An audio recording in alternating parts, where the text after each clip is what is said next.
બનાસકાંઠા જિલ્લાના Halad police station વિસ્તારમાં 15 દિવસ અગાઉ થયેલી મોટરસાયકલ ચોરીનો ભેદ આગથળા પોલીસે ઉકેલી આરોપીની ધરપકડ કરી છે. આરોપીના કબજામાંથી ચોરાયેલી મોટરસાયકલ પણ કબજે લેવામાં આવી છે.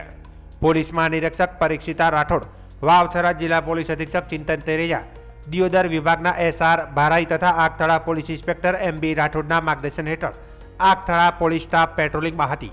તે દરમિયાન મળેલી બાતમીના આધારે રજિસ્ટ્રેશન નંબર GJ08CN 6524 ધરાવતી મોટરસાયકલના ચાલકને અટકાવી તેના દસ્તાવેજોની તપાસ કરવામાં આવી હતી. દસ્તાવેજો અંગે સંતોષકારક જવાબ ન મળતા પોલીસે સઘન પૂછપરછ હાથ ધરી હતી. પૂછપરછ દરમિયાન આરોપીએ હળાદ તાલુકાના બોડિયાલા ગામેથી મોટરસાયકલ ચોરી કરી હોવાનું કબૂલ્યું હતું.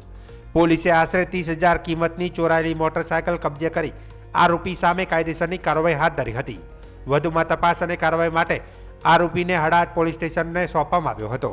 પકડાયેલા આરોપીની ઓળખ કનુભાઈ ઉર્ફે દિનેશભાઈ રામાભાઈ વાલ્મીકી રહે લોધરાણી, તાલુકો વાવ, જિલ્લો વાવથરા તરીકે થઈ છે.